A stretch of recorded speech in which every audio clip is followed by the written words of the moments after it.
anyone even willing to take a look before. So that in itself, 3 weeks in to a new government, is a significant shift. The two leaders will meet again formally next month. Mayors in Hawke's Bay say a public information campaign they're running on the Three Waters reforms isn't about drumming up opposition. The region's mayors have strongly spoken out against the reforms, which transfer responsibility for drinking, waste and stormwater services from local councils to one authority from July 2024. But Napier Mayor Kirsten Wise says the campaign announced today isn't about building criticism. We are not in favour of what's being proposed. We're not denying that, but we're also not going to be running a 10-week campaign now, which is around offering our views. It will be purely factual, it will be information-based. $140,000 of ratepayer money is being spent on the campaign. Snow has been falling in parts of the South Island and there could be more to come. It's been a stormy 24 hours for much of the country, with about 20,000 lightning strikes recorded. State Highway 94 from Te Anau to Milford remains closed due to snow, which also fell on the Crown Range and Lindis Pass. The remarkable ski area says it's had 20 centimetres of new snow this morning. Met Service says another storm front currently west of Fiordin is moving on to the South Island before racing up the country. There are a number of warnings and watches in place. The High Court has heard New Zealand First Secretary once warned the New Zealand First Foundation could expose the party to prosecution. Two men are on trial in Auckland this month, accused of deceptively obtaining $750,000 the Crown says should have been treated as political donations. Email correspondence shows former party secretary Anne Martin once warned the party's president that secrecy around the foundation's purse strings could compromise her job. She told the court today any donations should have gone to the party. If the donor believed they were donating to the party, then that's where the donation should have gone. The court has heard statements from about 40 donors, with many believing they were donating to New Zealand First or Winston Peters. A congressional panel investigating the 2021 attack on the US Capitol has squarely blamed the former president, Donald Trump. Vice Chair Liz Cheney made a forensic video presentation during the first public hearing of the committee. The BBC's Nomya Iqbal is at the Capitol. Throughout the hearing, the opening statement, Liz Cheney, the Republican on the panel, used the word illegal many times. And I do think there is a sense, potentially by the committee, to try and lay out the case to the Department of Justice to potentially bring charges. It's worth remembering that the panel itself is not there to try and prosecute anyone. They don't have the power to do it. But what they do have the power to do is lay out all that evidence, which we will be seeing not just in this hearing, but in 5 more hearings to come, to say to the Department of Justice, this is what we think should happen next. So then it'll be up to them to decide if any charges are brought against anybody, including Donald Trump. And it's 5:04. To sports now. If the Black Caps are to keep the Test series against England alive, they'll have to do it without skipper Kane Williamson. Williamson has been ruled out of the second Test, which starts tonight at Trent Bridge with COVID. Tom Latham will now lead the side. After a 5-wicket loss in the first Test, New Zealand need a victory if they're to have any chance of winning the 3-Test series. The Chiefs refuse to be intimidated by the Crusaders' impressive winning record and home playoff matches ahead of tonight's Super Rugby Pacific semi-final in Christchurch. The Crusaders have won their last 20 finals games at home, but Chiefs coach Clayton McMillan says that simply adds to his side's motivation. You have to just acknowledge and respect the fact that they've been really tough to beat down there. They know how to get up and perform in finals rugby, and the challenge for us is to rise to the occasion and force them into a few errors, and there's no magic formula. And the Black Ferns have made 8 changes to their side for this weekend's Pacific 4 Series Test against Canada, with midfielders Amy Duplessis and 18-year-old Sylvia Brunt set to make their debuts. The Black Ferns beat Australia in their opening match, with Canada outclassing the US. And Golden State Warriors star Stephen Curry has declared himself fit for Game 4 of the NBA basketball finals. Curry injured his foot in yesterday's loss to the Boston Celtics, with Golden State now 2-1 down in the best of 7 series. That's the news. Tomorrow morning, Tony Brunt, founder of what was the world's first nationwide environmental party 50 years ago, the Values Party. Jackie Van Beek on, well, how on earth she got the entire cast of her new movie to get naked up an icy mountain, among other things. And Brett McKenzie, he's doing a Songs Without Jokes tour. The promo photo has him deep in thought, moody, romantic. Is that a joke? Call Kim Hillaho. Join me tomorrow morning from 8 on RNZ National. RNZ National funded through New Zealand On Air. Now, the short forecast from Met Service to midnight Saturday. And while it's looking pretty bad for most of Aotearoa this weekend, watches and warnings are in place for heavy rain, snow, severe gales and thunderstorms in central and southern parts of the country. Gisborne and Hawke's Bay, mostly fine with isolated showers, but for Wairarapa, showers becoming isolated tomorrow afternoon. Now, for the remainder of the North Island, also Marlborough, excluding Kaikoura Coast, Nelson, Buller, Westland and Fiordland. Showers and periods of rain, heavy at times, squally thunderstorms, possibly with hail, and snow lowering to near sea level in Fiordland tomorrow. Kaikoura Coast, Canterbury, Otago and Southland. Showers about the high country and Stewart Island, falling as snow to about 600 metres. Showers spreading elsewhere this evening, then becoming isolated about North Otago, Canterbury Plains and Kaikoura Coast early tomorrow. Snow lowering to near sea level in Southland and Clutha around midday tomorrow. And for the Chatham Islands, fine, but a few showers for tomorrow afternoon. It's 5:07. Nā mihi marama, tēnā koutou katoa, no mai haere mai ki Checkpoint I tēnei rā, ko Lisa Owen tēnei. Coming up, more on the Prime Minister's visit across the ditch and hints Australia will soften its 501 deportation policy. But we begin tonight with a costly but common construction nightmare. The kind where it's the walls, not you, that are naked, waiting to be dressed in plasterboard. That's arguably rarer than hen's teeth right now due to an effective monopoly.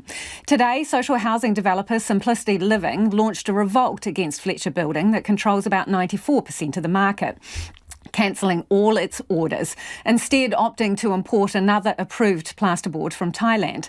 It's also pledged to provide a how-to guide to anyone else wanting to snub Fletchers in a bid to get more competition into the market. Elephant Plasterboard also imports product from Thailand and has been in the business for more than 30 years, but is still battling bureaucracy. Joining us now is its Managing Director, Kevin Van Hest. Kia ora, Kevin. Hi. Hey, this move by Simplicity, is it going to be the disruptor that the industry needs to finally get someone to sit up and pay attention and do something? Oh, I think there's been a lot of things that have been going on that hopefully will make people sit up and do something about what's happening. I don't blame this guy for bringing it in, but I think that it will still be a short-term thing for what they're doing, I guess. So how would you describe the current situation with competition in the plasterboard market? Well, we've been doing this for 34 years now, and it's been a battle, and there's something inherently wrong with the system. We've had 4 large corporates over the last 20-odd years trying to get a foothold, and the last 2 big ones were Knopf and UFG, Boral, and they've come and gone. So there's something wrong. There's something wrong with the system. I mean, I know what's wrong with the system. But why nobody else can get a real foothold, and there's lots of things that need to change. What's wrong with the system in a sentence, Kevin? Oh, in a sentence, gosh. Well, It starts really at that consent stage. People putting the word GIB on the plan because they're thinking of it in a generic way, even though it's a brand. And the councils and that have made it very difficult. The compliance is quite onerous, very hard for people to switch. If you've got GIB on the plan and you want to change it to another brand like Elephant Board, anybody will think that you've committed some crime against humanity. It's been very, very, very difficult for people to make choices with plasterboard. Okay, well, there's a lot in that. So first off, Elephant Plasterboard, it meets New Zealand and Australian building standards, does it? Is it brands approved? Yes, it complies to ASNZ 2588, although that's not a big hurdle, by the way. We're not brands appraised, but we've been fully tested our products at brands for its bracing and its fire performance characteristics. And that's been done over the last 34 years. We've spent an enormous amount of money, and the product performs. It does what it states it does. Okay, that being the case, why then do some councils balk at your product being used instead of the brand known as GIB board? Well, you probably need to ask them. But what do you think's going on, Kevin? Well, I think there's been a fantastic marketing campaign going on by the local manufacturer, and I think a lot of councils sort of rely on the local manufacturer for what should be allowed and not allowed. I know of cases where they've actually contacted local manufacturers' top technical people to see if our board is okay in this situation. So hang on a minute, pause for a second, Kevin, because that's important. Are you telling me that when a council is assessing whether they should sign off on elephant plasterboard, sometimes they phone Fletchers to ask if they think you're good enough? Well, I mean, this is only anecdotal, but I have heard that it has been said that they have contacted their technical team for advice. So it sort of makes you wonder what they say.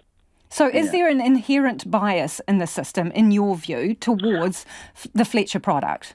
I think it might be a little bit the fact that, we bring our board in from overseas. I think the councils are supposed to be, not prejudiced against anything. They're supposed to be level, right? They're supposed to assess things and products and system based on their performance. But you have a feeling sometimes that they might be possibly, some of them are anti anything that's not made by the local manufacturer. And, again, that's all anecdotal, but that's how it's felt over all those years. There's something wrong. There is something. That's called prejudice, wrong. Isn't it, Kevin? Yep, I think it is I think there is a prejudice, and I think there is. I mean, but it's against anybody that's tried. I mean, we've had Knopf and USG Boral have a go, and they had perfectly okay products. We've been hanging out for 34 years, and it's been very, very tough. But there are inconsistencies. For example, the Auckland Council had to get the caretaker's house in Myers Park done. They couldn't get any local GIB, which was on the plan, and there were fire systems in there. And quick as anything, we were able to supply, our board went in there, everything was signed off, they got the code of compliance. But boy, what a hard time they give other people who put us on the plan or try to switch to us. So they're not consistent. What is this doing to the industry at the moment? Because you take a look on Trade Me or any of those other auction sites, and boy, people are making a killing, scalping plasterboard. Yeah. So what's it doing to the industry? It's terrible. Well, look, we're getting calls from people all over the country. It's such sad cases. There are people that are desperate. That they've already put everything in. They put the slab down, the framing, the roofing, the cladding, the plumbing, and everything, and they're right at the end to finish the house, and they can't line it. And it's very, very sad. And the huge demand at the moment, that's not entirely the local industry's fault. We've all ended up somehow at lining stage at the same time. But what I think is what's wrong or what's sad is that there is no real large secondary player to compete and provide board when the industry's peaking for demand. So they've killed off all the competition. And Are people going down the Googler?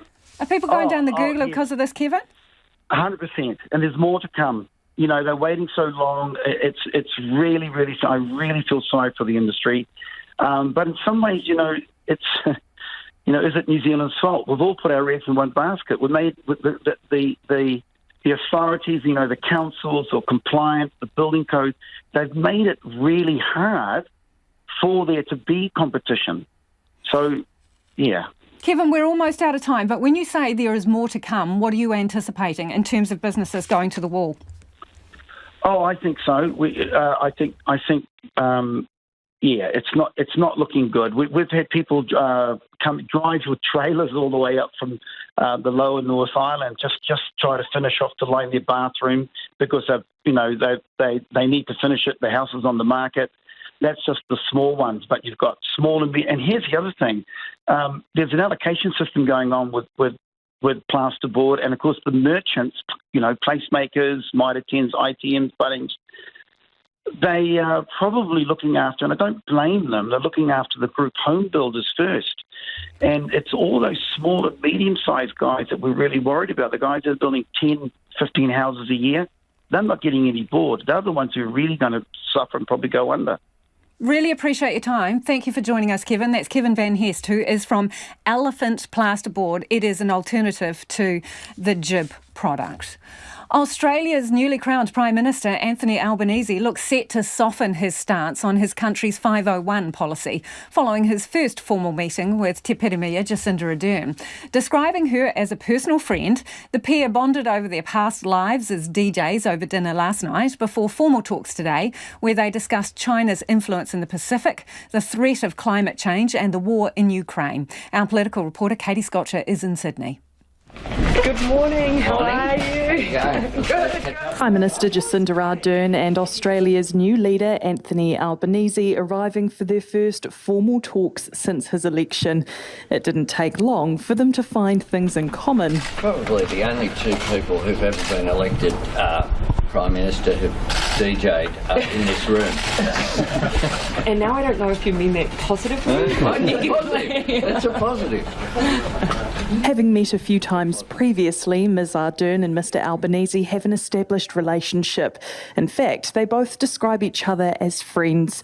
They caught up informally at Kirribilli House last night, just hours after Mr Albanese moved into his official residence. I have to say, had I known that we would be there on your first night, I would have been slightly hesitant to interrupt your settling in, and I could see that it genuinely was your first night. You gave us very graciously a quick tour, and I could see bags were not yet unpacked. The Prime Ministers had lots to unpack at today's talks: the contested Pacific region, the threat of climate change and the war in Ukraine. I've never seen a time where it is more important to have friends than it is now. The sit-down comes at a critical time in the Pacific, with China looking to boost its influence in the region.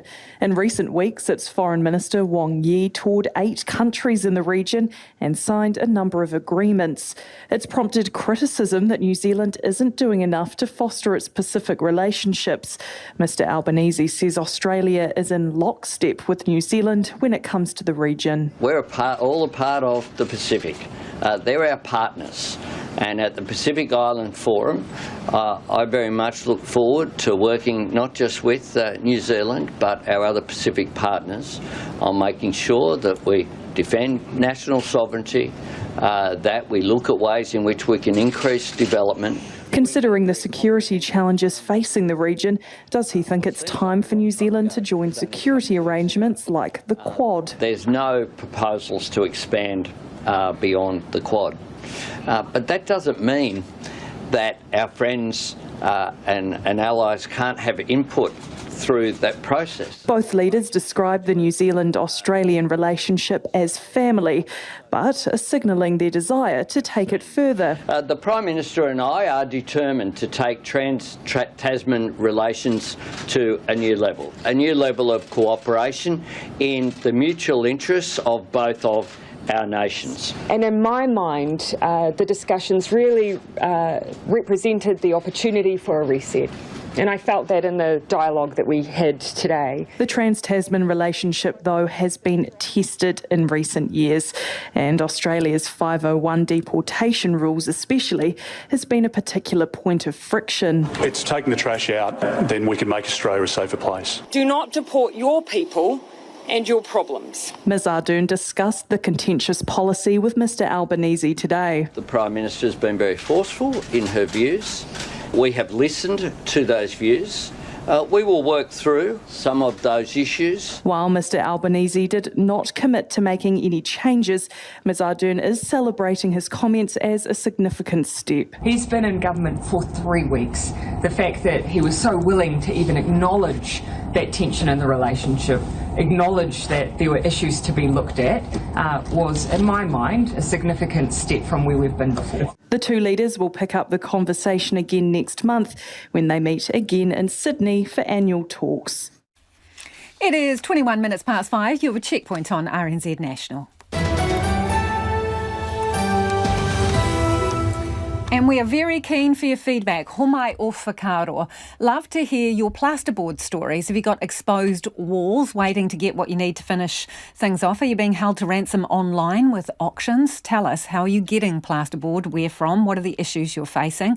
You can text us on 2101. You can tweet us at checkpointrnz, or you can send us an email, checkpoint@rnz.co.nz. It is time now to get to the headlines. Ane amarama mena pita pita kōrero. Thank you, Lisa. Australia's Prime Minister has vowed to take a close look at aspects of the country's deportation policy, an area of frustration for New Zealand.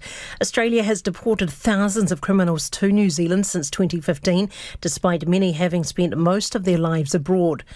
Met Service has recorded about 20,000 lightning strikes in the last 24 hours and warns there's more to come. The duty forecaster, Peter Little, says there are a number of warnings and watches in place, especially for central and southern regions. Mayors in Hawke's Bay say a public information campaign they're running on Three Waters isn't about drumming up opposition. The region's councils will be encouraging residents to have their say on the government's Three Waters reforms through the select committee process. The High Court has heard New Zealand First Secretary once warned the New Zealand First Foundation could expose the party to prosecution. Former party secretary Anne Martin told the court today any donations should have gone to the party. A congressional panel investigating the 2021 attack on the US Capitol has squarely blamed the former President Donald Trump. Vice Chairman Liz Cheney says Mr. Trump lit the flame of violent unrest and failed to intervene. It's 5:22. Ngā mihi marama. Winter is well and truly here. Stormy weather lashed much of the country today, from high winds in Taranaki to snow down south. And the message for much of the country is to hunker down, with unsettled weather set to hang around. Rosie Gordon reports. Lashing rain, thunder and lightning and strong winds. Many in the North Island were woken up by wild weather early this morning, including Taranaki dairy farmer Shelley Pope. Wind did major damage to a house on her Kaponga property. 4:30 this morning, the weather was pretty rough, and thunder and lightning and a lot of wind, and share milkers rang me to say they'd lost the roof off the house. The family of 4 living in Ms Pope's share milker's house were forced to flee. She says about a quarter of the roof is gone, giving everyone a bit of a fright. Well, we only live about 400 metres from them, and I heard it. It was a hell of a roar, and the wind just got up, and they just said they thought it was their furniture on the deck being blown over. They went outside and noticed there was a lot of debris on the deck, and then looked up and seen the roof gone. Nearby, Jonathan Ardern woke up to flooding on the paddocks of his dairy farm. That farm's flooded, underwater. I think I tipped out 80 mils out of the gauge this morning. Met Service says bands of thunderstorms have been moving from west to east across the country today, affecting central regions. That includes the Kapiti coast. Wild weather woke Te Horo Beach resident Gracie Ibbotson and sent her trampoline flying. At about 2:30 I woke up and I could hear the thunder and lightning, which was quite frightening for me since the weather's been so unpredictable lately. Then myself and my partner woke at about 7 to our trampoline flying across our deck, which has landed in the neighbour's lawn. In Foxton, local Terry said the weather couldn't make its mind up. The weather, one minute it's semi-fine and the next minute it's thunderbolts and lightning. Kapiti Coast residents were on high alert after possible tornadoes damaged 11 houses yesterday afternoon. Lead Controller for Emergency Management, James Jefferson, says the district escaped last night's weather relatively unscathed. So there was a lot of debris, wood and sand and rocks up on the edges of the road. All of the roading networks are still operable, other than a couple of trees down and a couple of minor slips in the rural area. There's really nothing of significant impact at this stage. Wellington Water says if it didn't regularly drag foreign objects and cooking fat from the capital's wastewater system, the impact of yesterday's downpours could have been far worse. But Keaton Patel's Foursquare in Haitaitai wasn't so lucky. It flooded yesterday with water that came in from the street. Today, that meant stashing away the old flower buckets Keaton Patel frantically used to scoop out all the water. Hundreds of them. We were just anything we could grab. I mean, I wasn't prepared for it, so It was just the amount of water that the drains couldn't handle and overflow the drain and onto the footpath and into our shop. While a sunny day helped to dry out the capital, snow fell in the South Island. Snow fell on the Crown Range and dusted Lindis Pass. And snow means State Highway 94 from Tiano to Milford will remain closed overnight. 20 centimetres of new snow at the remarkable ski area made ski area manager Ross Lawrence's day. Settling, blanketing the ski area, and certainly welcomed. It's a welcome to winter. We're excited. And whether you're pleased about the weather or not, settle in. Met Service says we're stuck with unsettled skies across the country over the coming days.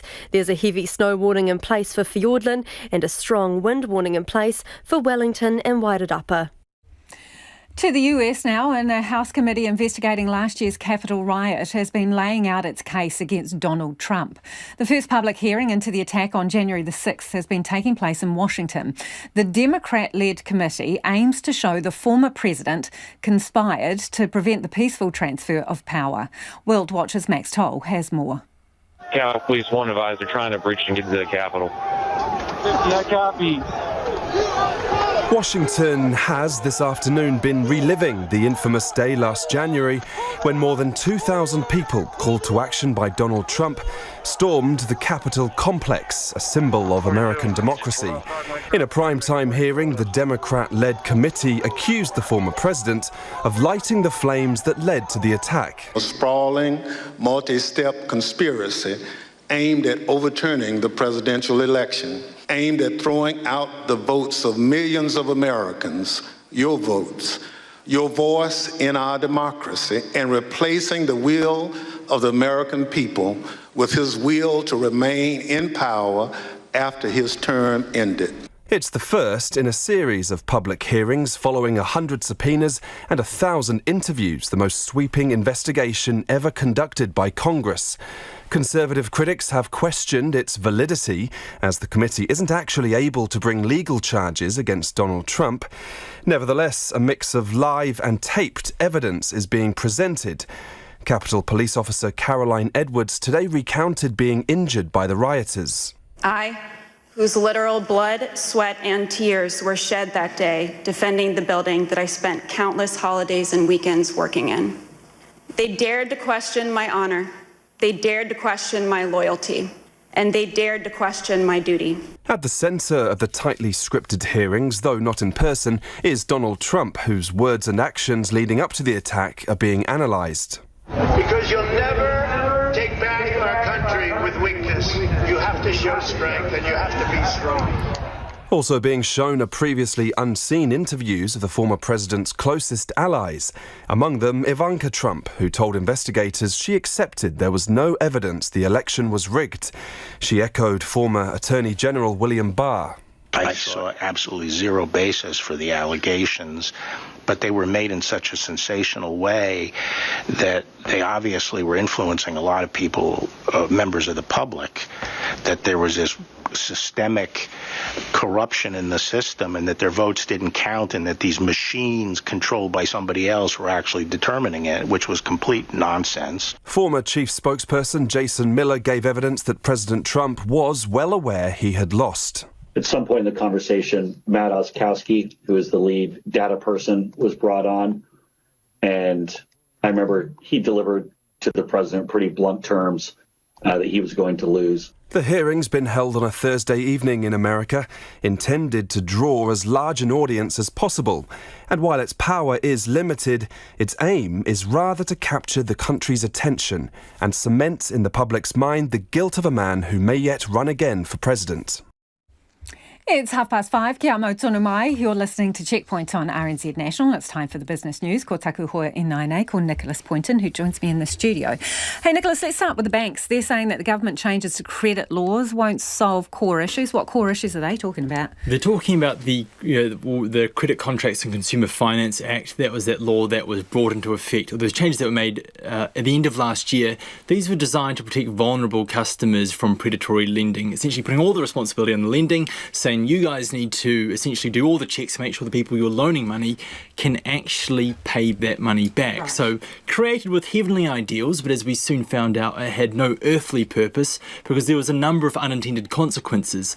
And those core issues were that people who would have been eligible for credit under the previous regime soon found out that they were being denied because of a raft of issues. I'm sure you heard of them. We heard people being denied credit because they had too many sort of streaming subscriptions, too many coffees a week, too many takeaways. There was one story about a woman who got denied credit because she spent $200 or something like that on a Kmart sort of gift voucher.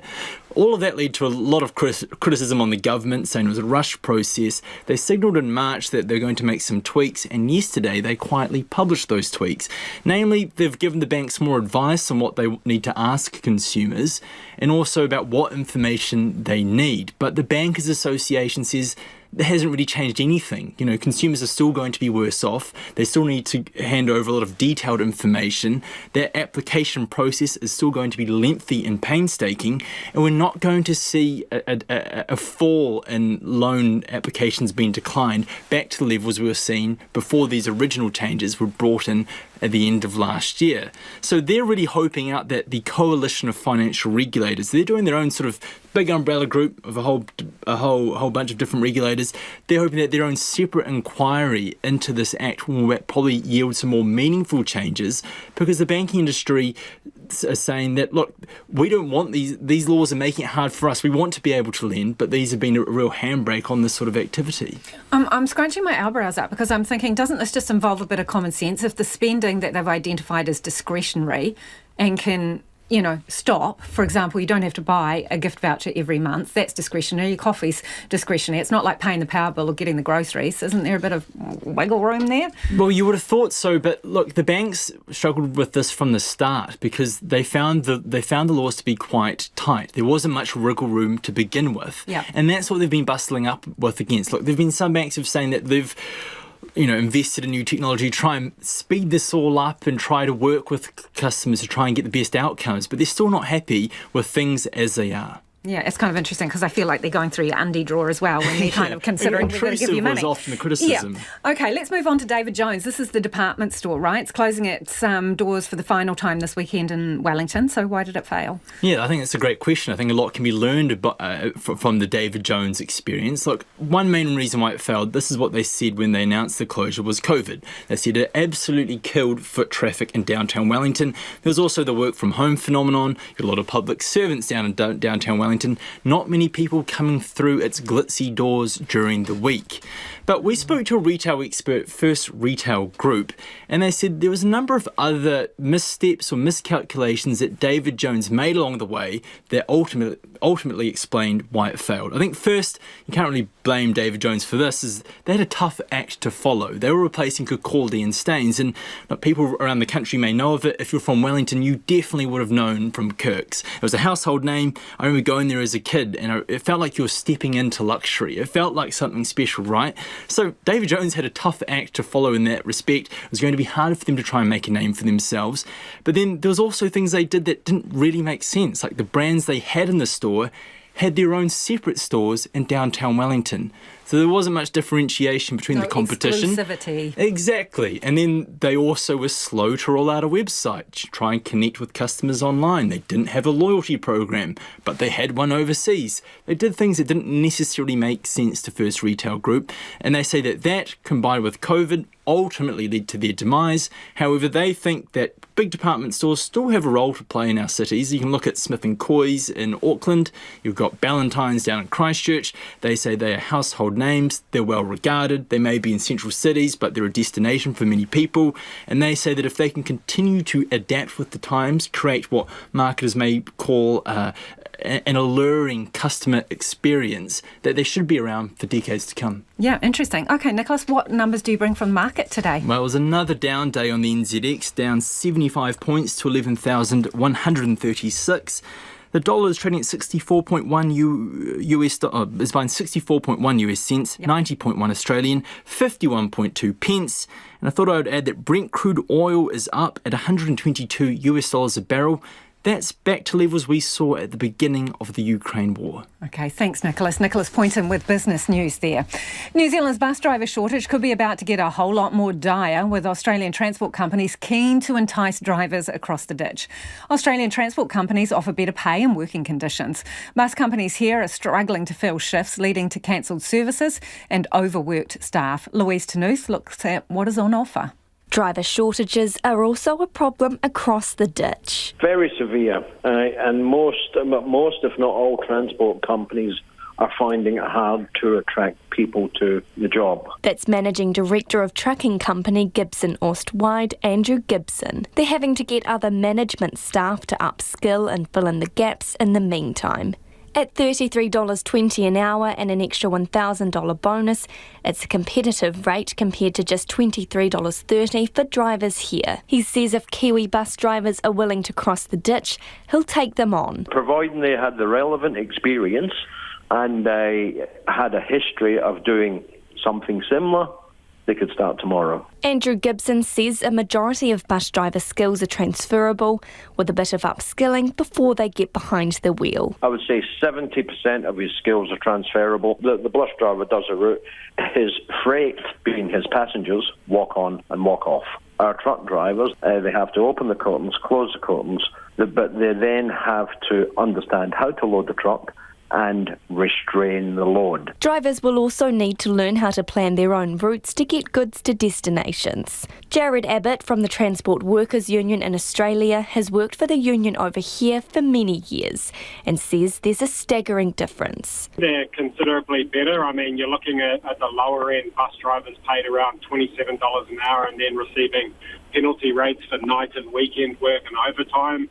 And then at the higher end, some of the more recent agreements we've had come through in places like Victoria, bus drivers getting paid $35 an hour. He says New Zealand companies need to step up their game unless they want to lose even more staff. A lot of them, have come over here because the money is a lot better and because the cost of living is generally a lot cheaper. I think there is an opportunity for New Zealand to get things right, but if they don't do something about it fast, they're really probably going to see an even bigger squeeze on the sector. He's not surprised many are moving to trucks either. Shannon Murray from Murray's Coaches, Buses and Limousines says they've got plenty of jobs to fill, with many of their drivers nearing retirement. We're currently looking for staff in all our depots in Victoria, New South Wales, ACT and Queensland. If we could find 40 more drivers across the network, that would be fantastic. We're one operator. A lot of their staff are on a casual rate, but full-time's around $30 an hour, with $40 on Saturday and $48 on Sunday.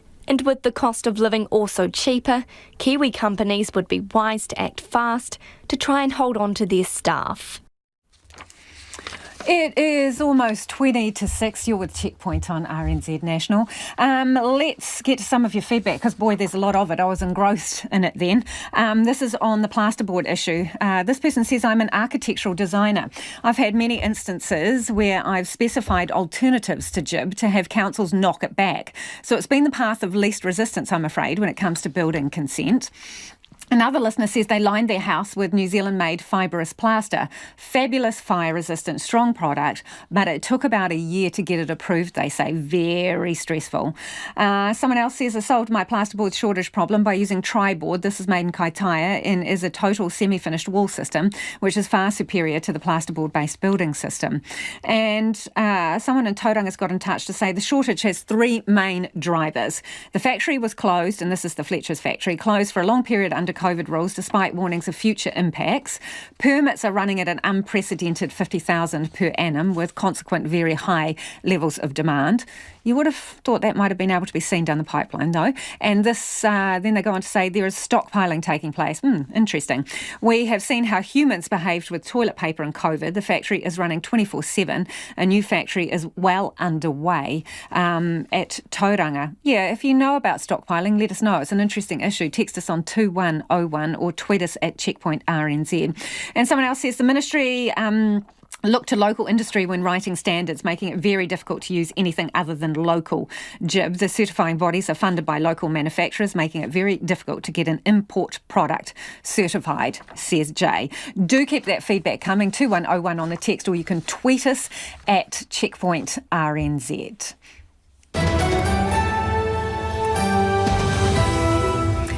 Kia ora anō, and after 6 we'll have more on the plasterboard shortage and what's needed to deliver real competition to the market.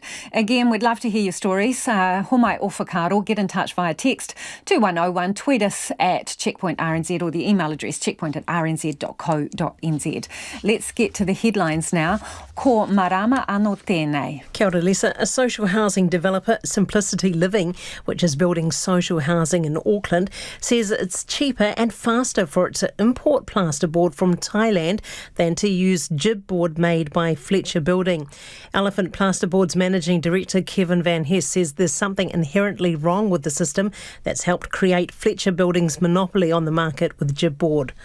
Australia's Prime Minister has vowed to take a close look at aspects of the country's deportation policy, an area of frustration for New Zealand. Australia has deported thousands of criminals to New Zealand since 2015, despite many having spent most of their lives abroad. Mayors in Hawke's Bay say a public information campaign they're running on Three Waters isn't about drumming up opposition.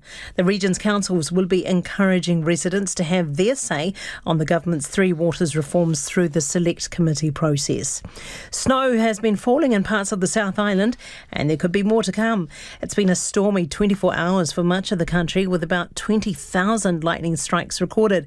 State Highway 94 from Te Anau to Milford remains closed due to snow, which also fell on the Crown Range and Linders Pass. And the High Court has heard New Zealand First Secretary once warned the New Zealand First Foundation could expose the party to prosecution. Former party secretary Anne Martin told the court today any donations should have gone to the party. Those are the headlines. We'll have the latest news and weather for you at 6. Ngā mihi marama. The High Court has heard New Zealand First's former secretary once warned secrecy around the New Zealand First Foundation could compromise her job and expose the party to prosecution.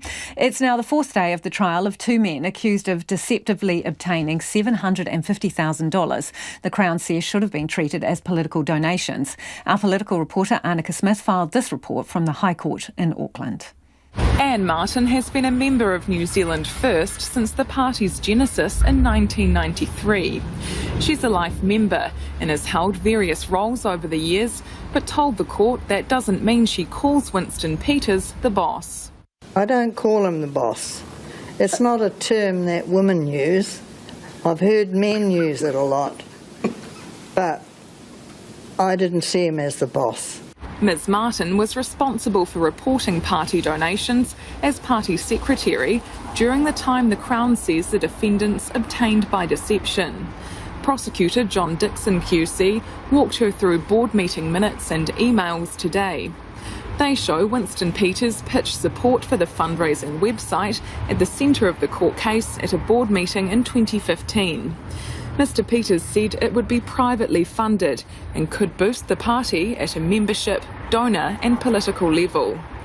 Board members, including Ms Martin, queried the cost and got assurances from him. Well, from the information provided, there was no cost to the party. Minutes from a later board meeting show she asked about the reporting of donations taken by this new system. She explained this to prosecutor John Dixon QC.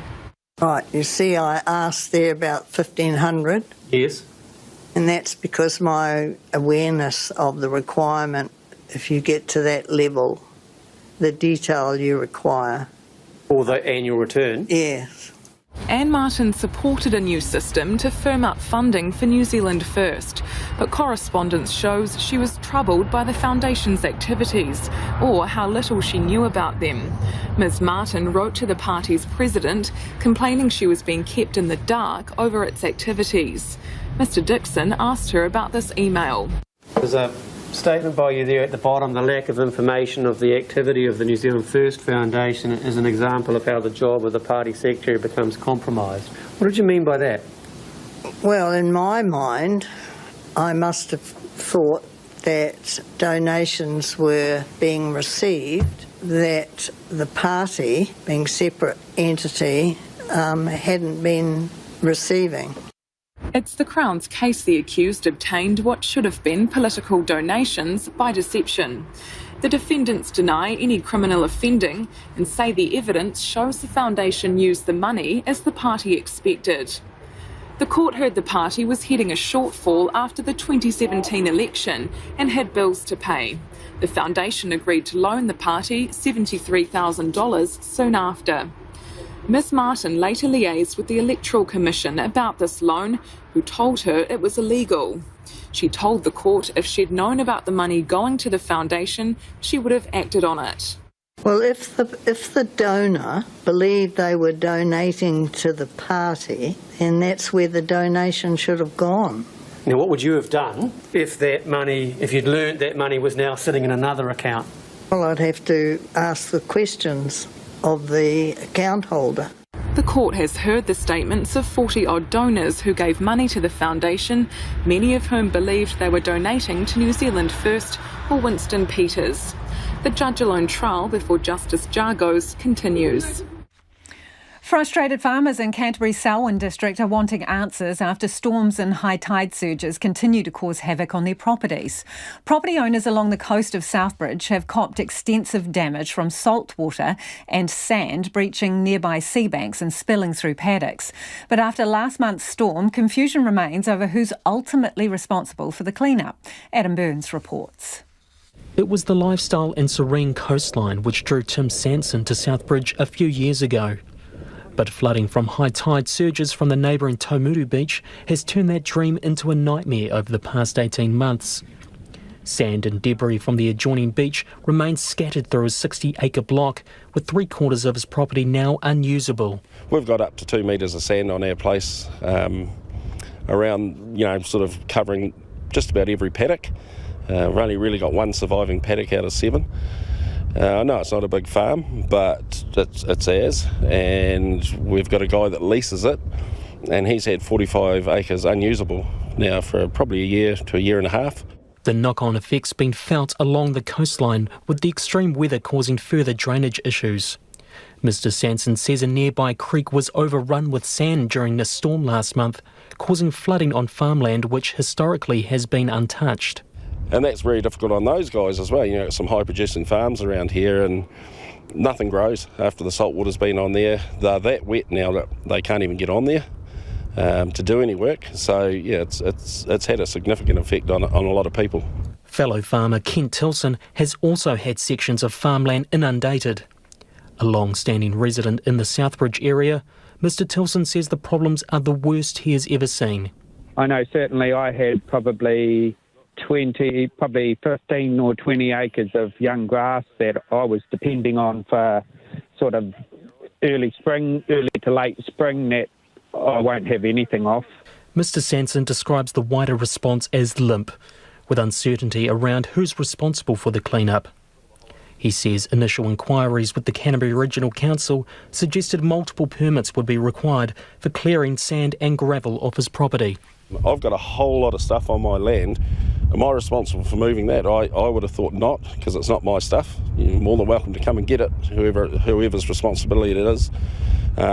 Because I look at it this way, if half of my farm washed onto the beach and I built a fence on there to say, well, there we go, I'm going to have that now, someone would be here pretty quickly to tell me I had to take that down. The Selwyn District Council has coordinated a clean-up of the swamp drainage schemes. Its infrastructure group manager Murray Washington says a long-term plan with the Regional Council remains a work in progress. We will talk to ECAT about long-term potential mitigation, what their plans are. These are very, very mobile environments. These things happen, and you just have to react and adapt. The Canterbury Regional Council says it is working with district authorities to get a better understanding on the issues caused by coastal erosion.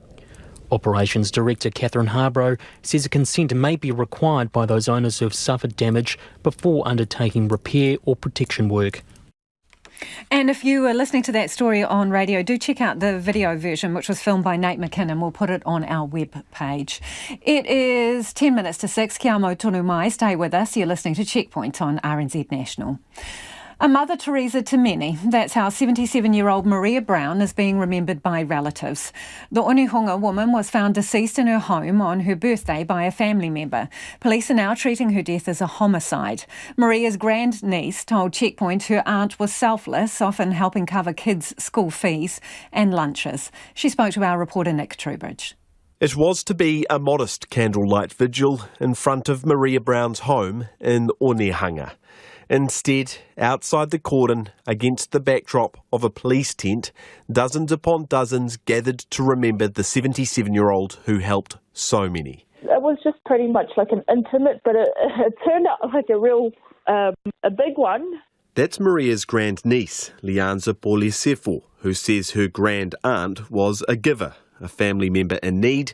She was the first to help. She was like a Mother Teresa to a lot of kids as well, taking a lot of kids in, bringing a lot of kids from Samoa as well to New Zealand. Yeah, she's paid school bills as well for a lot of children in Samoa as well, paying their school fees, helping out with their lunches and stuff. Lianza tells me that desire to put others before herself was born out of Maria Brown's humble beginnings. Her and my grandmother, they were very poor, and I guess that just inspired her to regardless of them being poor, they still offered a lot and gave whatever they had to anybody that was in need. Police are continuing to investigate Maria Brown's death, launching a homicide inquiry after a family member found her dead at her home on Sunday morning. Earlier this week, Detective Inspector Scott Beard told media that officers had good lines of inquiry in what he called an isolated incident. He asked anyone with information to contact police.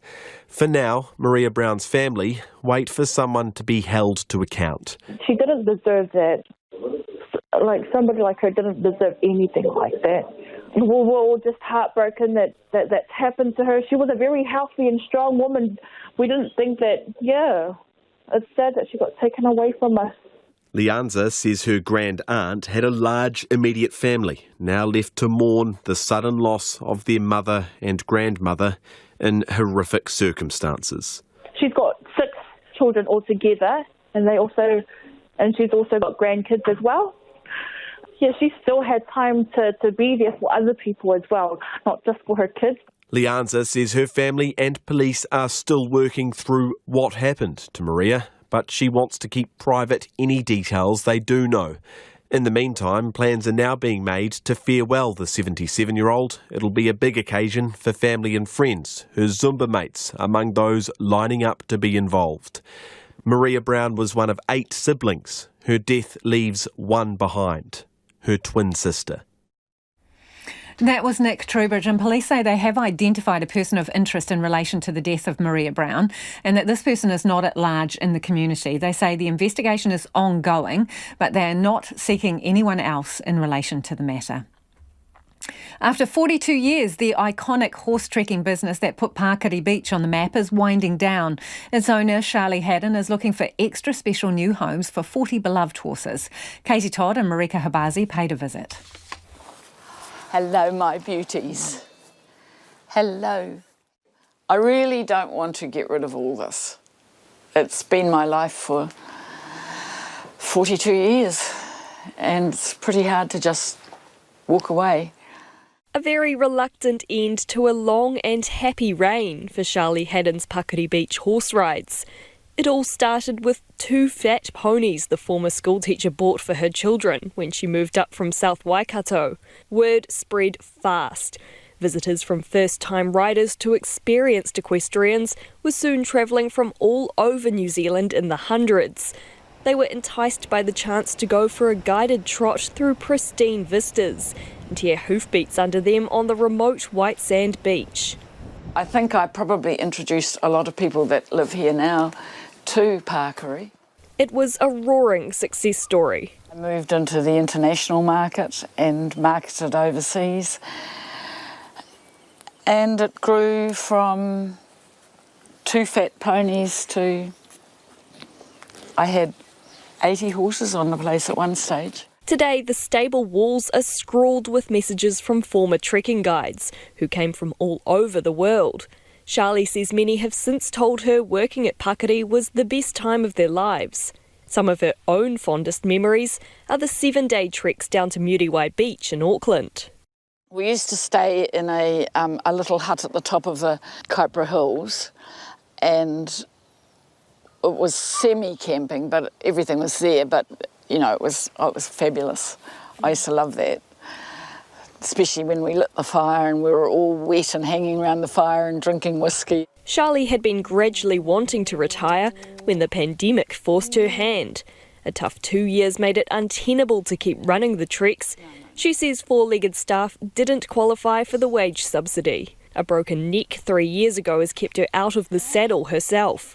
And she says increased health and safety regulations for tourism operators have gradually put the squeeze on her operations. While Charlie would love someone else to swoop in and take over the business, she's not selling the land, just the horses. Hello. I've got some gorgeous yum-yums for you. Charlie knows all 47 of them by name and adores each one's unique personality. 7 will remain on the farm for herself and her children, and any prospective buyers of the other 40 will have to be pretty special people. Charlie says she'll need to see them with the horses to know if the person is the right fit. It's not easy to sell horses. Well, for me, when I love them, it's not easy to sell them. As for the owner herself, Charlie isn't putting her feet up just yet. She's keeping busy writing and illustrating stories and toying with the idea of a new job. Her happy chapter running Pakiri Beach horse rides might be over, but what a ride it's been. And do check out the video for that story that Marika Habazi filmed. It'll be on our webpage. And if you are interested, there's dozens of saddles and other riding equipment. It's also for sale too. Crusaders or Chiefs, Blues or Brumbies, 4 teams go into this weekend's semi-finals, but only 2 will emerge to play for the inaugural Super Rugby Pacific title. Are we in for another all-New Zealand decider, or will Australia's best team live to fight another week? Clay Wilson surveys a strong quartet of semi-finalists. As they boot it into the grandstands, and the Crusaders win the quarter-final, and they move on. One step closer to a 13th Super Rugby title. It won't surprise many to learn the Crusaders take the favouritism into tonight's first semi-final. But having lost at home to their opponents the Chiefs earlier in the season, coach Scott Robertson is taking nothing for granted. They're physical, they're tough, they're great on the counter-attack. They showed some moments in their game where they play some special footy. We know from last time when they're down there that they can do it. And, you got to be right on, you've got to stay on with them, and it's going to be a hell of a game. It's for those reasons that Robertson says there is an edge to their preparation. You've got to enjoy the week, but there's always a little bit of deep sigh moments, and have you done enough, and, have you prepared the boys well enough, and my mind goes pretty deep anyway, but probably more these weeks than others. You can bet the same goes for Robertson's Chiefs counterpart. And while the Crusaders may have won their last 26 playoff matches at home, Clayton McMillan says the visitors aren't short on optimism.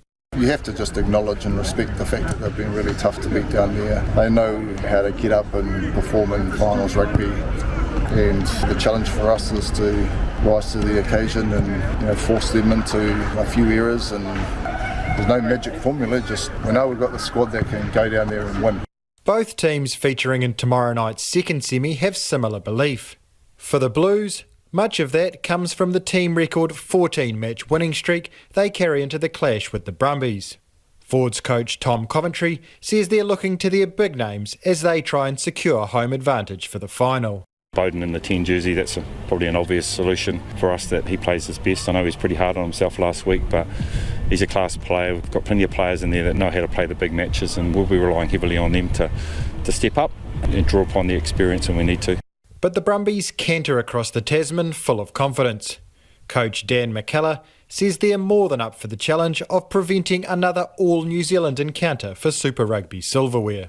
We've been here before, haven't we? We had to go to Argentina a couple of years ago and play in a semi over there, but we go to Auckland really confident. We felt we should have won that game a couple of weeks ago. There's an enormous amount of respect for them. They've got threats across the park, but we feel we've got the game that can challenge them. Tonight's first semi-final kicks off just after 7 o'clock, with the winner either off to Eden Park or having a home crowd for next week's decider. A lot of you have been getting in touch about the story around Plasterboard and Simplicity Living, basically boycotting Fletcher's supply. We're going to have more on that story after 6. We'll talk to MB. RNZ News at 6. Talofalava, good evening. I'm Marama Tipole. A company competing to supply an alternative to GIB board says there's something wrong with the system when one company has a monopoly on the market. The plasterboard market is dominated by Fletcher building subsidiary Winston Wallboards, but a shortage of the material is holding up construction. Kevin Van Hess from competitor Elephant Plasterboard has told Checkpoint the main problem is that GIB has become such a mainstream brand. The councils and that have made it very difficult. You know, the compliance is quite onerous, very hard for people to switch. If you've got GIB on the plan and you want to change it to another brand like Elephant Board, anybody will think that you've committed some crime against humanity. Kevin Van Hess says he believes there's prejudice against a product that's not made in New Zealand. The new Australian Prime Minister has signalled a willingness to try to resolve some of the recent trans-Tasman tensions after a sit-down with his Kiwi counterpart. Anthony Albanese and Jacinda Ardern held their first official meeting in Sydney today. Here's our Deputy Political Editor, Craig McCulloch. Ms Ardern was welcomed as a personal friend, greeted with a hug and a commitment the trans-Tasman relationship will reach new levels. The encounter was a far cry from her last visit in early 2020, when she admonished then PM Scott Morrison over the country's deportation practice. Mr Albanese today signalled a potential softening of that policy, saying he was sure they could work through some of New Zealand's frustrations. Ms Ardern says she considers that a significant shift. The two leaders will meet again in Sydney next month. The local government minister says she's keen for the public to have their say on the Three Waters reforms now before Parliament. Hawke's Bay councils have today launched what they're calling a public information campaign about the legislation, saying the government has failed to explain to people how it will affect them. However, Nanaya Mahuta says the government is listening and responding. I'm really keen that people get good information about the reasons for change, what we're trying to achieve, the benefits back to ratepayers, and actually dispel some of the myths that have been put out there deliberately to create harm and division. Nanaya Mahuta says the proposed legislation has already changed in response to years of consultation and input from multiple working groups, including councils, iwi and the water industry. A US congressional inquiry has heard former President Donald Trump orchestrated last year's Capitol riot in an attempted coup. A mix of live and taped evidence has been presented at the first public hearing into last year's Capitol attack. It's been put together by a Democrat-led House committee, which interviewed about 1,000 people in relation to the riot. Former Attorney General William Barr told the committee he disagreed that the election had been rigged. I saw absolutely zero basis for the allegations, but they were made in such a sensational way that they obviously were influencing a lot of people, members of the public, that there was this systemic corruption in the system and that their votes didn't count and that these machines controlled by somebody else were actually determining it, which was complete nonsense. The committee cannot bring legal charges against Mr Trump. Back home, snow has been falling in parts of the South Island and there could be more to come. It's been a stormy 24 hours for much of the country, with about 20,000 lightning strikes recorded. State Highway 94 from Te Anau to Milford remains closed due to snow, which also fell on the Crown Range and Linda's Pass. The remarkable ski area says it's had 20 centimetres of new snow this morning, much to the delight of ski area manager Ross Lawrence. Settling, blanketing the ski area, and certainly welcomed. It's a welcome to winter. We're excited, although I do feel for farmers and people in the low-lying regions. The ski industry is certainly welcoming it. Met Service says another storm front west of Fiordland is moving onto the South Island before racing up the country. There are a number of warnings and watches in place. And police have recovered more than 4,000 documents which were stolen from its former Auckland Central Police Station. Among the documents was firearms licensing information, including names and details of over 400 licence holders. 2,000 documents had address details only. Police are contacting people whose names and addresses were identified. They say there's no evidence that 2 firearm-related incidents in central Auckland since the burglary were related to the station break-in. 4 people have been charged over the break-in and all stolen files have been recovered. That's the news. Māpuna, te hōtaka e whakaterehia ana e au e Julia Wilcox, ia te rā horoi, hei te pūtūtanga, i runga i te reo itirangi, o Aotearoa. Māpuna celebrates Aotearoa legends, leaders, artists, and you. That's Māpuna every Saturday at noon on RNZ National. He Māpuna e aroha tia ana, e kai ngā kau tia ana.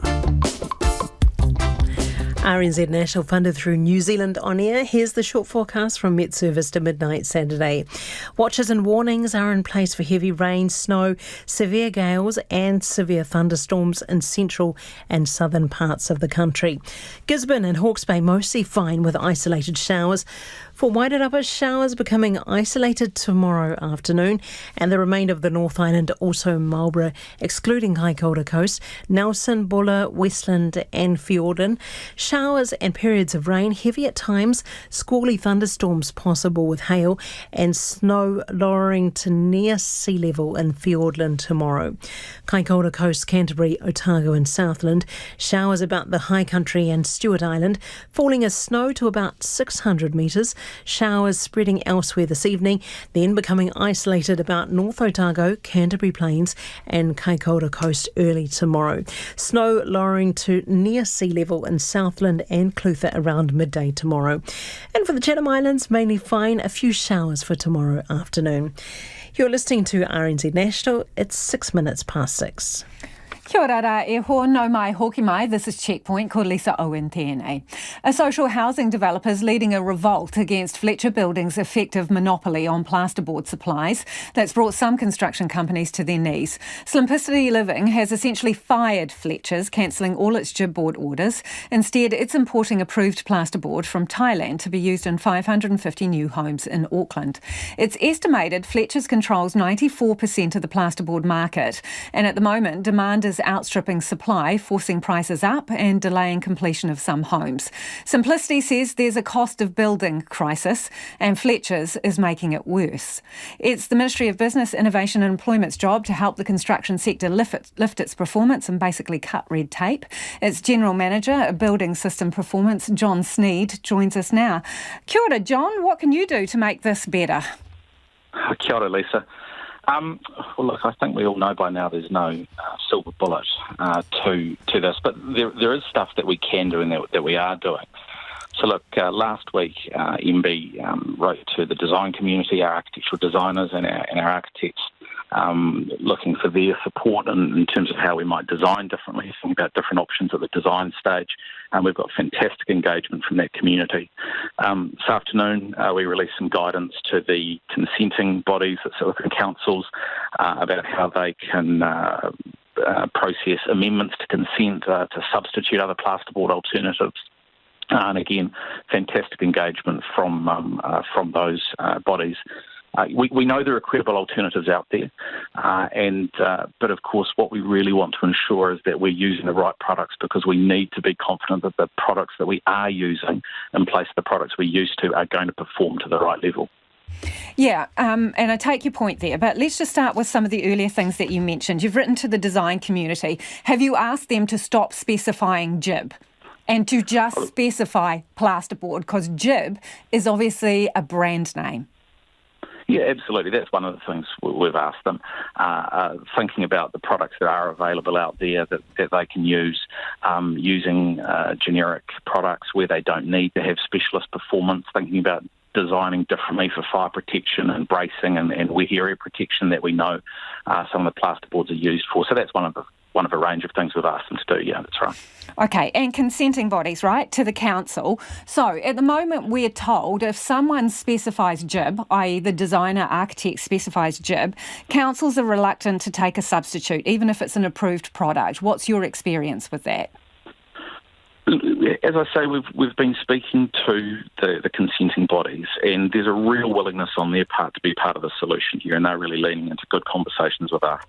Their concern But is leaning into good conversations, John, does that mean that they are accepting alternatives or not? Because I'm told in Australia, for example, when you put in your plans, you say XYZ plasterboard or similar. But here, I'm told that we specify one product and then people die in a ditch over that. What the councils are telling us is that so long as plans arrive with clear information about how alternative products are going to perform in their specialist role, they will absolutely accept that. And we're supporting them by pointing them to alternative products that we know that are out there and providing technical information about those products. And the feedback we've had from councils is that they're really willing to be part of the solution here and actually start to be really flexible about the products they are accepting, so long as they meet the appropriate performance criteria. What plasterboard products are you pointing them to and telling them that they have the right approvals? I wouldn't go so far as to say the MBIE is saying they have the right approvals. We're pointing to the technical information for those plasterboards that have been tested for their bracing, for their fire protection, for their water protection, and we've cited a number in the guidance that we put out this afternoon. So can you just give us a few names and how many are on that list? There's 5 in total. Obviously, the Fletchers one is one of those. There's British Plasterboard, Elephant Board, USG Boral, Save Board. They're the ones that we've got in the guidance at the moment. But I'd certainly encourage anyone else who's got a product that has been tested to those specifications, get in touch with MBIE. We're very happy to amend our guidance to include any other products that have actually had those tests or those specialist performance criteria. So, John, just to be clear on this, those products that you've just listed that are on the list, are you telling the council that they are appropriate substitutes and they're advised to sign off on them following, their investigations? We're giving the advice to the councils about the process they should use. So they should use what we call a minor variation procedure, which is a much quicker way of approving substitutions. What we're saying in relation to those other products is here are some products that have been tested for those specialist capabilities and providing them links to the information that'll give them the technical detail. So at the end of the day, councils still need to make decisions about whether or not a product is going to meet the building code performance criteria, but we're pointing them in the direction of those products that have been tested and pointing them to that technical information. John, are they gun-shy after the leaky building situation? They're frightened to make decisions about new products.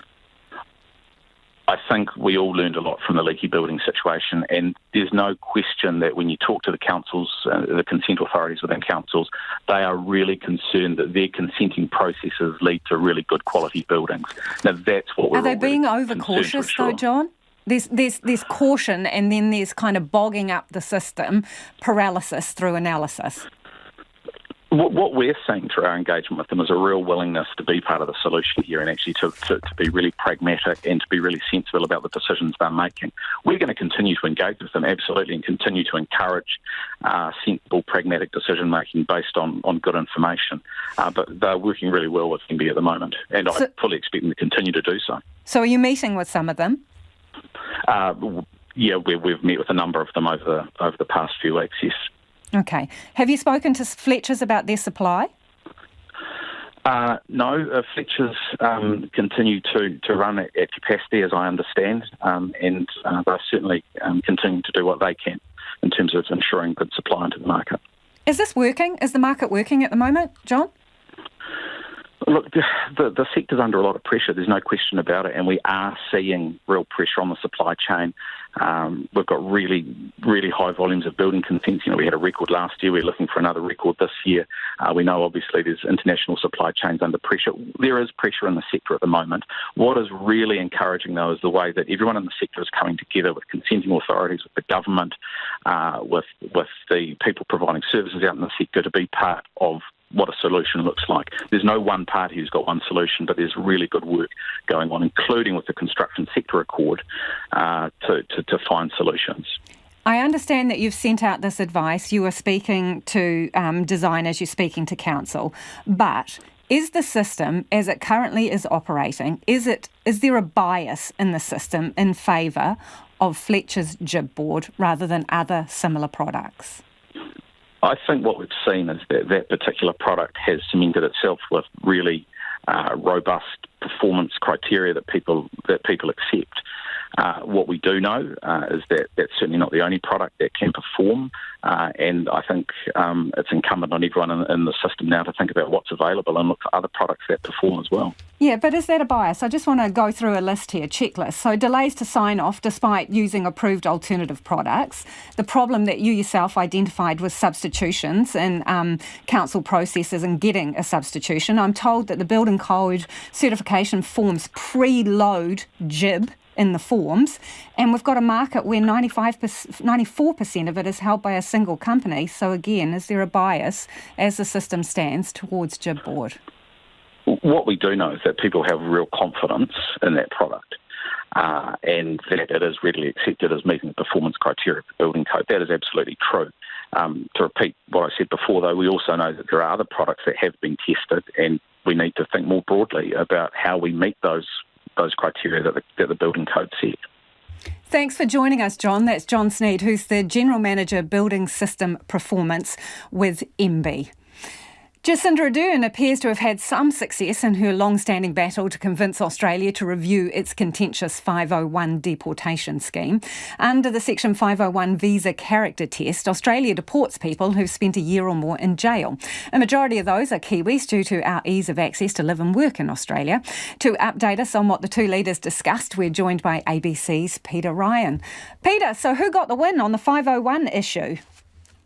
Well, there's no win yet, but you'd have to say, Lisa, there was a lot of warmth in the room today between Jacinda Ardern and Anthony Albanese, and you'd have to say as well that they would have a lot of in common between them, but there's no breakthrough on Section 501. Anthony Albanese said that Jacinda Ardern had put a very strong case about concerns that the wrong sort of people were being deported back to New Zealand. Anthony Albanese said, well, like anyone else, he'll be taking that on board. He understands the concerns. He made the point that if he was in Jacinda Ardern's shoes, he'd be saying exactly the same thing, but said there's a process to go through, but you got the feeling that there could well be a bit of a breakthrough on that and a much better rapport between Jacinda Ardern and Anthony Albanese than perhaps with Scott Morrison, Mr Albanese's predecessor. I heard one of the reporters shout a question at him, which was, basically, are you going to let those people who've stayed for a certain amount of time in Australia, will you allow them to stay in Oz? And he kind of batted it aside and said, what was it? He was going to, create ordered policy. But are we picking that that's the direction he's headed in?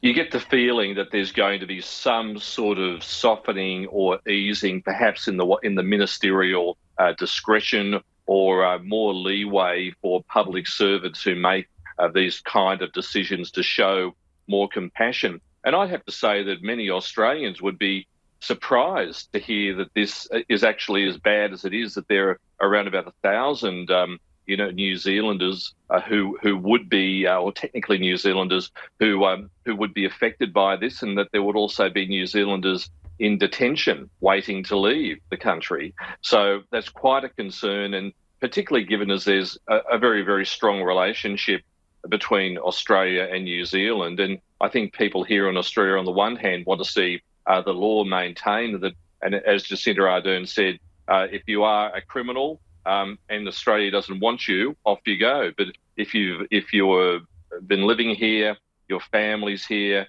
and if you're being deported to New Zealand, have no family whatsoever, there are no links at all, well, that's a really bad situation. And there has to be some sort of grey area there that you would think that Mr Albanese would be looking at directing public servants to do and to show more compassion. As you mentioned, a lot of warm fuzzies between the two Prime Ministers. Jacinda Ardern said it was an opportunity to reset the relationship. And I was interested that your Prime Minister said, well, Australia's been in the naughty corner for 9 years and it's emerging from there. What did he mean by that? Well, he was referring to the whole climate change issue over COP26 in Glasgow last year, where The former Prime Minister, Conservative Prime Minister Scott Morrison, was in a big fight trying to win over his National Party colleagues to agree to take a net zero position to Glasgow. And that was very, very damaging. Australia, in the eyes of the rest of the world, didn't come out of Glasgow looking very good at all. Mr Albanese's come in with a much tougher and a more ambitious net zero policy. So hopefully we won't be in the naughty corner for too long, and we're perhaps in the naughty corner over a few other things as well. Hey, do you know what gifts they exchanged? Oh, I'd like to know. I'd like to know what they exchanged. But I understand, though, that they exchanged vinyl records because Mr Albanese is a big fan of music from the 1970s when he grew up as a university student. I don't know what Jacinda Ardern's tastes are, but I understand they exchange records. I don't know what group, what variety, classical, rock, I don't know. Hard to believe they were both DJs in their time. Yeah. Thank you for the update, Peter. Anytime, thank you. That was Peter Ryan from ABC just telling us about that meeting between the New Zealand Prime Minister and Australia's new Prime Minister there. Both seem to have got the win on the 501 issue. It is 6:20 and you're with Checkpoint on RNZ National. Hawke's Bay councils are launching a campaign on the controversial Three Waters reforms, getting locals to have their say, claiming the government hasn't listened to communities. All councils in the region have strongly expressed their dislike of the reforms, but the mayors say this isn't about drumming up opposition. Our Hawke's Bay reporter Tom Kitchen has more. Havelock North's where it all started, when thousands got sick and some deaths were linked to Campylobacter in the drinking water. So out on the streets of the town today, I asked people what they thought of their water. Drinking water, I don't drink it anymore because my husband got very sick, or how long ago that was, 5 years ago or whatever, so I actually have bottled water now. Do you think the council's doing a good enough job of looking after the water? Well, obviously not, because that happened and it hasn't given me faith in them, hence why I don't drink it. So do you think the council's doing a good enough job of looking after the water in Havelock? I think they do need to up their game a bit. Do you think that, have you heard much about Three Waters, the reform? I don't actually agree with that either. Why is that? Well, I think our own community should look after our own things, really. But do you know much about the Three Waters reform? Not much, but controversial, that's all. I don't actually have a problem with it. I think that something needs to happen, that our drinking water needs to be as good as it can be. And if Three Waters can do that, then so be it. The Water Services Entities Bill passed its first reading in Parliament yesterday. This will put New Zealand's drinking waste and stormwater into the hands of 4 new council-owned entities, replacing the current 67 councils. Now it's on to the select committee process and people will be able to have their say. That's the reason why the Hawke's Bay councils, Napier, Hastings, Central Hawke's Bay and Wairoa, say they're running a local public information campaign. Here's Central Hawke's Bay Mayor Alex Walker. It is vital that now there is the space for every person in our Hawke's Bay region and the country to find the information that's relevant to them and participate in the parliamentary process. It is not because they want to build opposition. Well, according to Napier Mayor Kirsten Wise. As individuals and mayors of our region, we are not in favour of what's being proposed. We're not denying that, but we're also not going to be running a 10-week campaign now, which is around offering our views. It will be purely factual, it will be information-based, and it won't be our opinions being put forward. But today's media conference was full of opinions, like Wairoa Mayor Craig Little's. We're not happy up in Wairoa, and I don't think I've spoken to anybody in Wairoa that supports the Three Waters reforms. Local Government Minister Nanaia Mahuta says the reforms have changed after years of consultation from multiple working groups, including councils, iwi and the water industry. I'm really keen that people get good information about the reasons for change, what we're trying to achieve, the benefits back to ratepayers, and actually dispel some of the myths that have been put out there deliberately to create harm and division. But Craig Little is not a fan of the government's consultation. Well, if I did consultation like that in Wairoa, I'd probably be run out of town. Generally, consultation means to us we go out to the community, we tell them what we're planning or proposing, and then you can submit to us You know, they're just doing it from Wellington, and I'm afraid they have not taken the communities on board. It's not too late for people to have their say. There's still 42 days for New Zealanders to submit their views on the first Three Waters bill. Submissions close on July the 22nd. Golf's peak body, the PGA, has suspended several players who've signed up to a breakaway tour backed by Saudi Arabia. The Saudi tournament kicked off last night and has been the focus of criticism due to the Gulf nation's poor human rights record. What will the controversy mean for the future of the sport? The ABC's Rachel Mealy reports. In the sedate world of professional golf, there's usually not much that interrupts the peace of manicured lawns, country clubs and polite applause. But overnight, as a handful of golfers teed off at a course in St Albans outside of London in the first tournament of the Rebel League, the PGA declared war.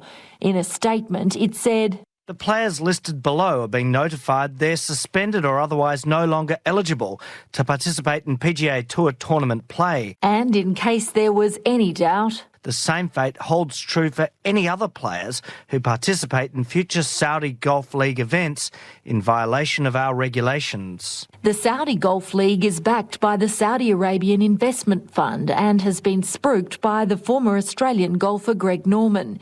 It's been able to lure big names away from the PGA with huge sign-on bonuses and prize money which far outstrips other tournaments. US golfer Phil Mickelson has won 6 PGA titles, but defected to the Live Golf Series after being paid a reported $150 million.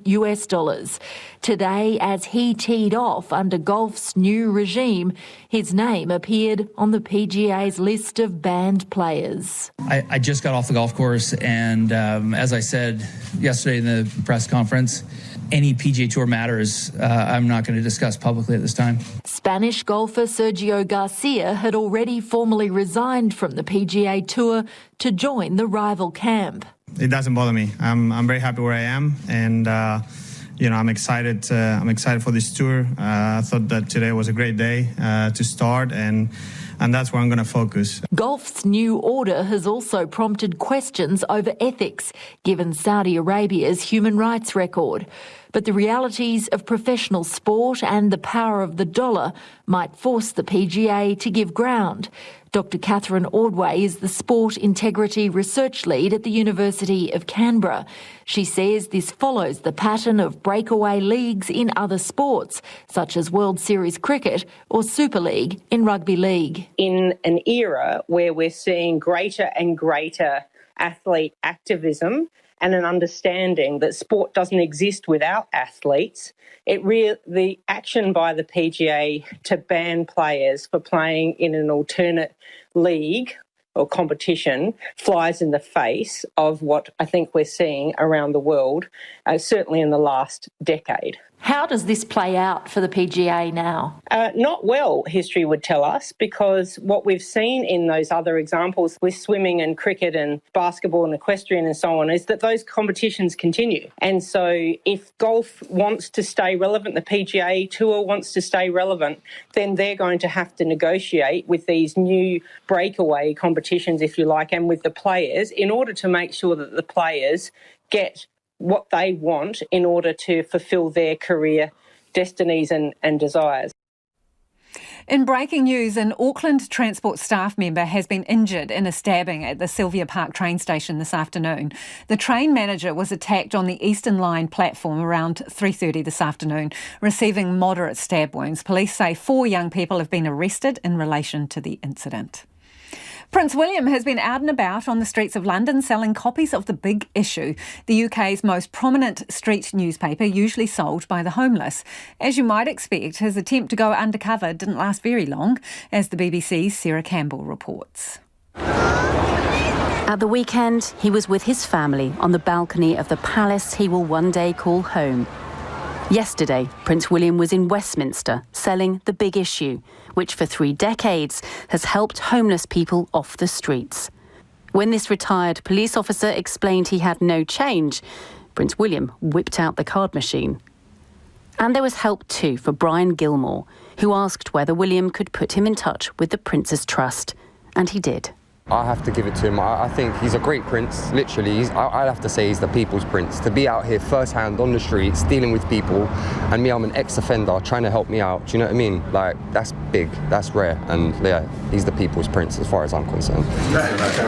You don't want any of my recipes. It's not the first time Prince William has volunteered his time to help the homeless. He's been visiting this charity, The Passage, for years, a connection forged with his mother Diana, who brought him and Harry here as children to show them, she said, life beyond the palace walls. The big issue hasn't commented, neither has Kensington Palace, both happy to let the pictures do the talking. That is it from us. The Late News team's going to keep you updated throughout the night, so stay tuned. And if you missed anything on the show, you can find Checkpoint on Spotify, Apple, or wherever you get your podcasts. Have a fantastic weekend. Take care and stay out of that blustery weather. RNZ News headlines at 6:30. The managing director of a company competing to supply an alternative to GIB board, Kevin Van Hess, says he believes there's prejudice against a product that's not New Zealand made. The new Australian Prime Minister Anthony Albanese has signalled a willingness to try to resolve some of the recent trans-Tasman tensions after a sit-down with his Kiwi counterpart Jacinda Ardern. And the local government minister says she's keen for the public to have their say on the Three Waters reforms now.